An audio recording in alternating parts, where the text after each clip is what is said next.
With a new year here, the Biden administration is coming out of the gates, picking up where it left off, touting infrastructure and expanding abortion. White House correspondent Owen Jensen reports. Owen?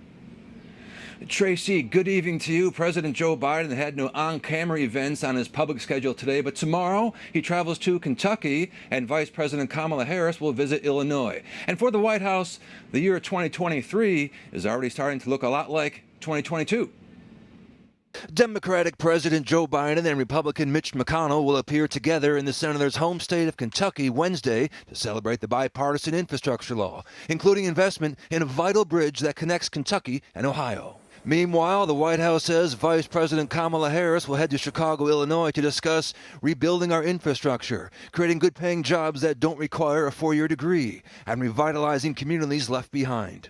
And making her first appearance in the press briefing room in 2023, White House Press Secretary Karine Jean-Pierre tells reporters, their visit will highlight the president's historic record of achieving bipartisan results for the American people. The White House also not letting up in 2023 on its push for expanded abortion access. Vice President Harris tweeting out, in 2023, we will continue the fight for reproductive rights. It's time Congress passed the Women's Health Protection Act.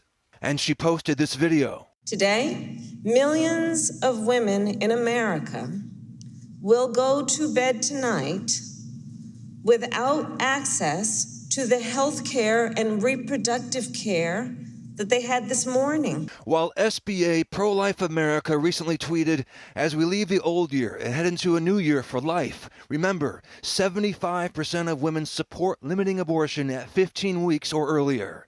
And Lila Rose of Live Action tweets, let's make 2023 the year when we help save the most children and their families from abortion. Also today in the White House press briefing room, I directly asked the press secretary if the U.S. will be sending a delegation to Rome for Pope Benedict's funeral. And Karine Jean-Pierre confirmed to me the U.S. ambassador to the Holy See, Joe Donnelly, will represent the United States at the funeral in line with the wishes of the late Pope, Pope Benedict, and the Vatican.